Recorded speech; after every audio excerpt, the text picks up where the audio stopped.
Hey guys, today's actually going to be a little bit different. We're going to go through a tutorial on how to actually make animated marquees for Hyperspin. So essentially what I'm talking about is these guys over here. So just open one of these screens, and basically it's all the actual animations that allows you to actually display the game's art and just in an animated fashion rather than static like most marquees. So let's just go into here, videos, some animated marquees. This is a pack 17 I'm actually building right now.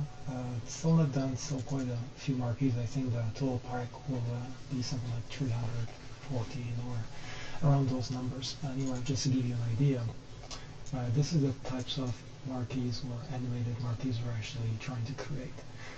This one actually already existed. It was one that actually exists from Steam engine, Wallpaper engine, so Steam Wallpaper engine rather. And I basically recorded this one. I added the actual title and a few additional things to actually make it workable. So in some cases it's easy. You just basically go on there and try to find something that matches, and that's great. I'd say I probably do it, I don't know, 50–60% of them that way, and the other hard way is to basically just animate them yourself. Then it's going to take a lot longer, of course. But just for an example, one I just finished is this guy over here. So it all starts with finding great art, or art that basically just works for what you're trying to do. So for this example, Dynamite Cop basically just went online, and usually what I do is I'll try to actually put in something like art, arcade, PNG, and the name of the game. Let's see what comes up. Go into image. There's a few things. Few things you can work with. Some you can. So if it's something like resolution 640 by 619, you can give it a try, but it's already pretty blurry, so it's not going to show very great. Something though, let's see, something like this could actually be definitely something you can work with.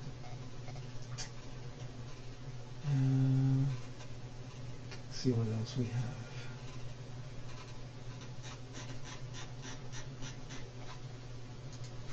A quick look at what we actually used last time.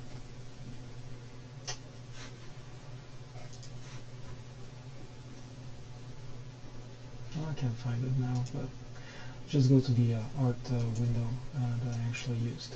So this should be my desktop, art, and essentially this is the image I originally got. So the image wasn't super high resolution, but something I actually do use is Video 2x. This allows you to basically try to AI enhance the actual image. So if you have something that's not that great resolution but still works pretty well, but you want it to boost it up a little bit, use this. You can actually go 2–3 times in some cases. If you go higher, usually it starts looking pretty weird, but test it out. See how it actually looks. It's fairly easy to actually use. Essentially, let's just do a quick test here. You actually just dump something like this, try and drag it, and here you actually click on Start. Settings, I think I just changed Hilder scale to 2. The rest I left pretty much the same. And then you get a new image, which is a little bit higher resolution than the one we had before, but this I already enhanced, but it still worked fine. And this I think puts it to a bit crazy resolution. Let's see what we have. Well, 2400 by 648. So good. The old one was, let's see, yeah, 1200 for this type of image. That's perfectly fine. Okay, so once you actually got your image, everything you're going to work with. One thing you can do also is take a look at the marquee, the original marquee for the game, just to get you an idea if it's something you want to reproduce for the Dynamite animation, or if you want to go another route. So again, Dynamite Cop, let's say arcade, see if they have the original arcade showing in there somewhere. Sometimes they won't, so, oh, there you go. So if you want, you can retreat this. It's super basic. If it's for nostalgia purposes, yeah, definitely, I guess you can actually try that. Usually I keep the original marquees under the main wheel. Anything else, like my favorites wheel or the arcade wheels, I'll basically redo the animation. Something a little bit more snazzy. But this definitely does work. So let's take a look on how we actually work with these guys. So the next step, and what I use, is this guy over here. So these are a few examples of the marquees I actually already did. View all projects, and these are some of the guys I work with. So there's definitely a lot of animations I have to do. It's just hard to actually find something that works, and already someone that built it for that game. So in a lot of cases, you just have to recreate something that works. So for example, this is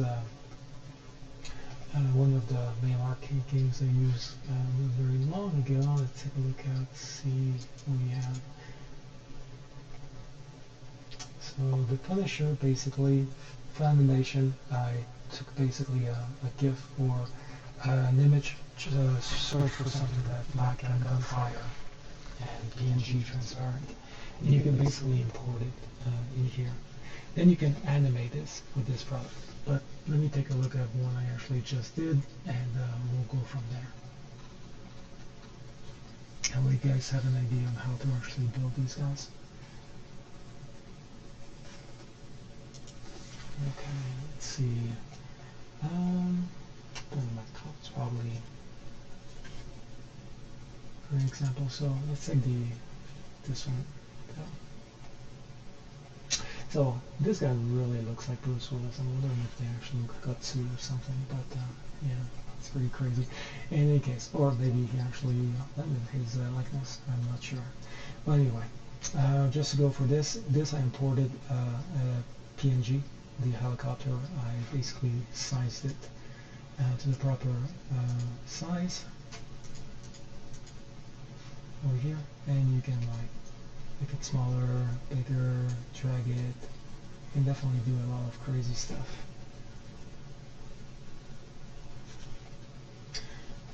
So for the animations itself, click on the actual main image you imported.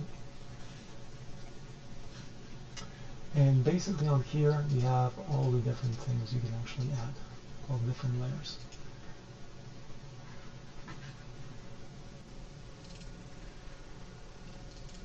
So we have essentially pulse, which basically allows you to actually give a little bit of flash to, let's say, a graphic. So basically just changes color from, let's say, white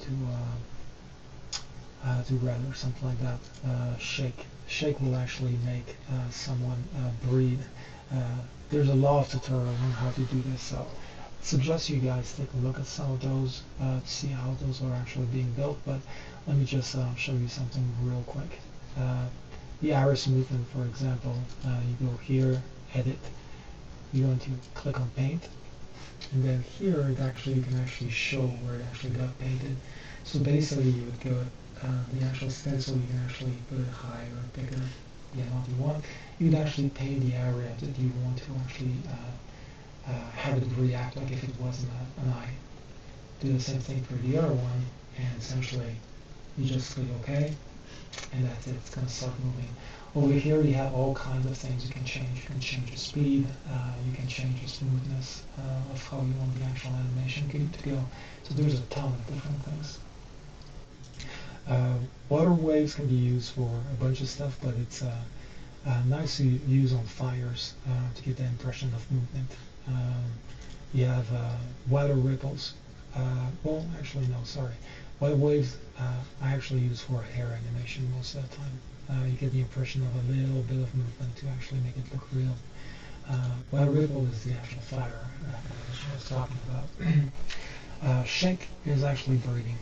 So the characters will go slightly up and down. So if you go into edit, you go into paint, and you see both these characters have been painted. So usually you'd actually show the actual strength. Don't go too strong, go pretty mild.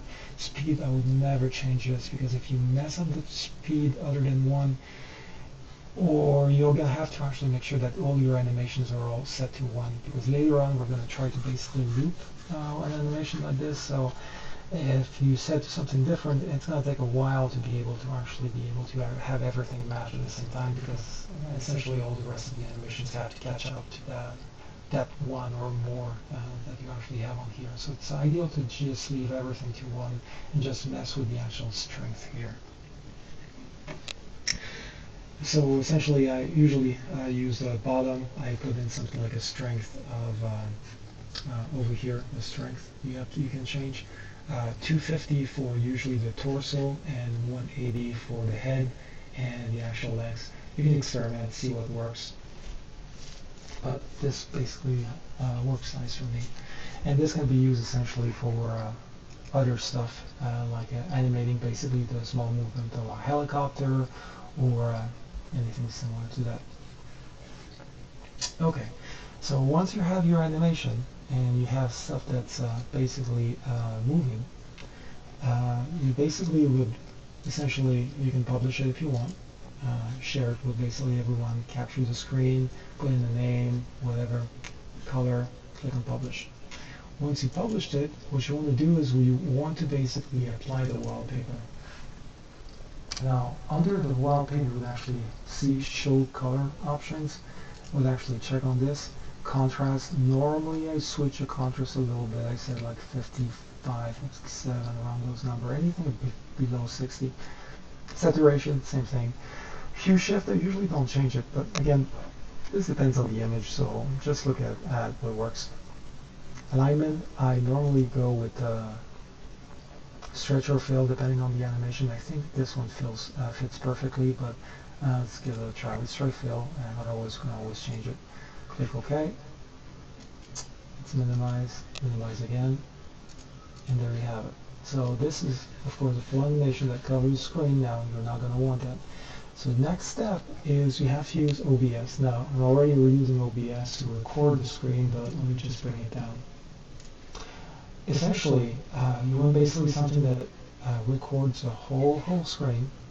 If you have two screens, you just point to basically the one you're actually using the wallpaper on. Record usually for a minute and a half or so, depending on the animation. If it's super complex and takes a time to loop, just do it a little bit longer, see what works. Once you basically click on stop, this creates a video file, and under videos you'll actually see this guy over here. So in this case we didn't record this video, but let me just pick another one. So for example, let's go with this guy over here, which is probably a great example. Second software we use is Premiere. First thing I do is go under sequence. Under sequence settings, you put in the resolution 1920 to 360, and this is the exact resolution for my marquee, so that works perfectly for me.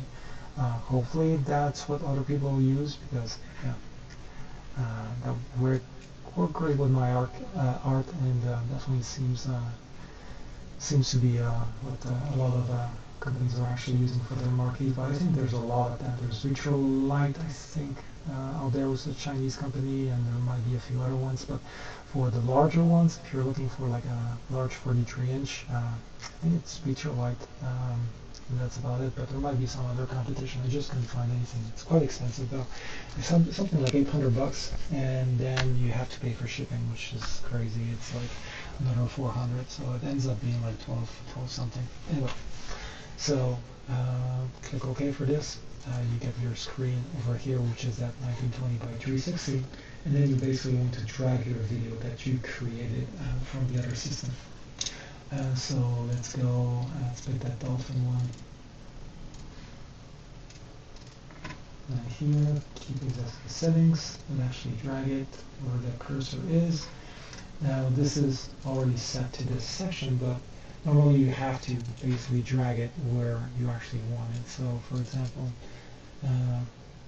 if it's not showing properly and your image is actually at the bottom, you would basically just drag it and try to actually make it fit as best you can. Also, when you go into OBS, make sure you output to 1920 to 360. Makes it a lot easier once you're trying to basically work with the art.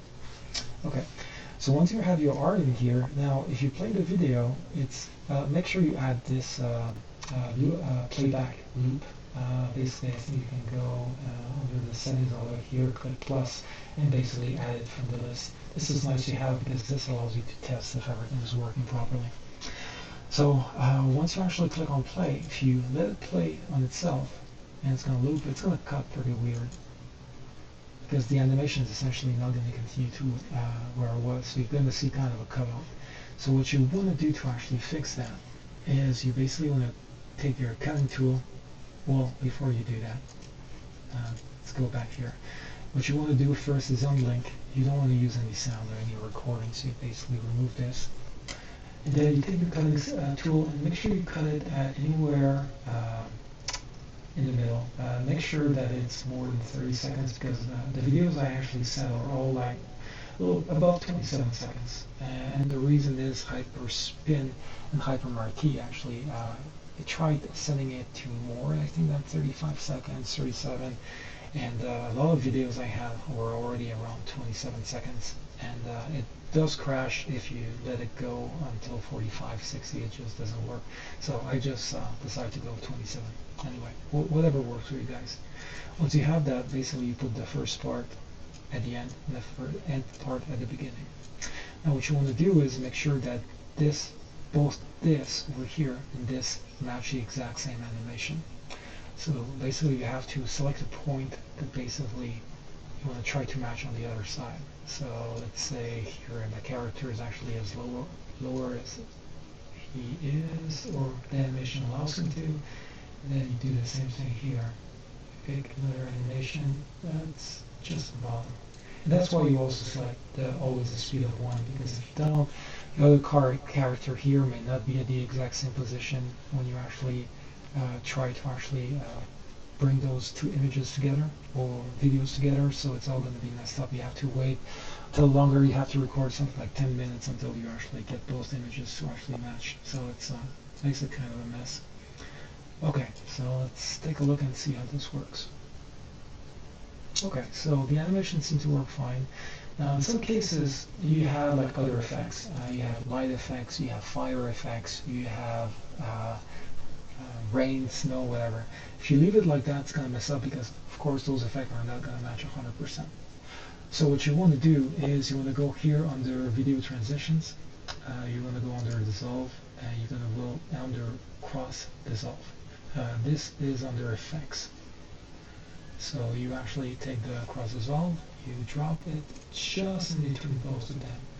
Now you have to play around with the actual time. So if you double click on it, it gives you actually how long this is going to last. So I put in here 45, so it's not even a second. Then you drag it back and then you play it. Now there's going to be a hiccup because there's a little bit of work on the background, but once you actually save the video, it's going to look pretty nice. So let's take a look. So let's say now you actually go under File, you go under Export, go under Media, and let's name it whatever, let's say Test. And it's going to save to the salt folder, but that should be fine.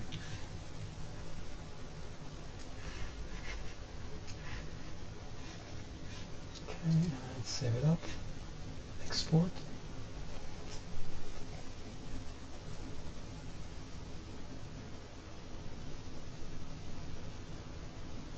Takes a few seconds to complete. It always works a little bit harder, that section you're actually trying to join together.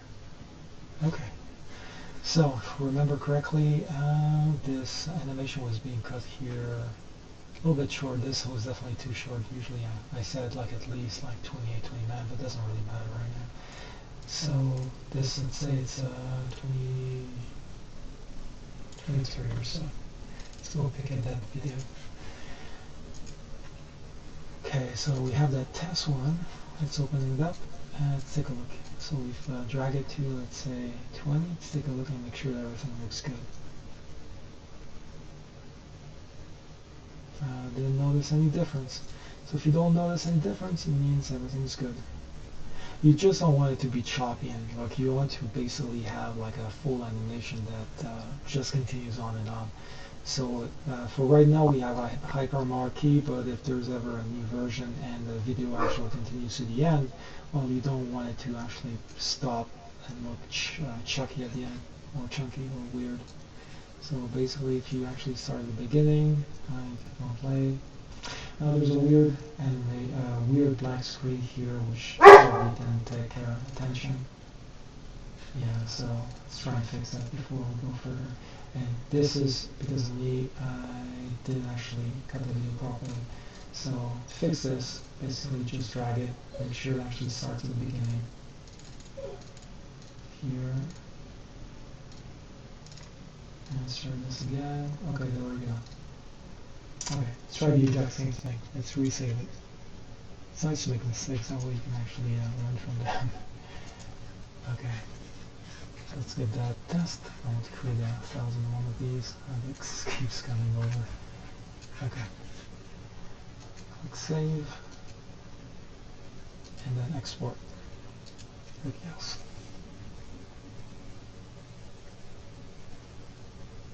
Again, I'm going to take a little bit of time over here.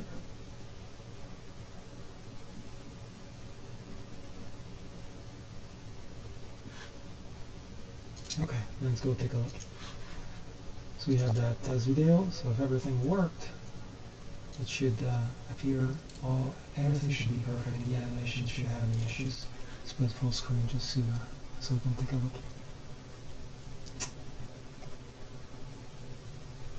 I didn't see it cut. Let's see now if it actually fails or looks weird when it ends. If everything worked, it should look exactly the same. There we go. Okay, so now you have a fully looping animation that basically doesn't have like any break in it. And that's what you want when you're creating a marquee. You want to make sure that your animation is like fluid from start to finish. Some are a little bit harder, but usually there's a little tricks to actually take, like hiding maybe between like an intermission, fade out or something like that, and if it's really bad. But most of the time you can basically make it pretty seamless. Okay, so once you have that, basically you're ready to basically import it and or copy it in your software in Hyperspin, and let me show you where you would actually put these. So you would actually go into your Hyperspin folder or rocket launcher. You just close this bad boy, and then over here you would actually go into your media. You go into marquees. Then depending on what you're working on, let's say I was actually on the Dave and Buster folder, but I would actually just put everything under the MP4 folder over here. Then just make sure it's named exactly as your game, and if it is, it's basically going to show the marquee on top. And yeah, that's essentially it. That's a tutorial on how to create these marquees. In some cases it's super easy. Essentially, like I said, you would actually just close this. So recap. Basically, you open Theme Engine. Now, if you want to take a look and see the animations are available, there's like thousands upon thousands of different animations, and you can do a search. Let's say and here Dynamite Cop. There won't be anything, but in some cases there is stuff that you can actually use. And like you see, there's nothing really interesting, or nothing basically that actually can be used for arcade. And easier ways to actually just put in something exact phrase here. And this of course doesn't find anything.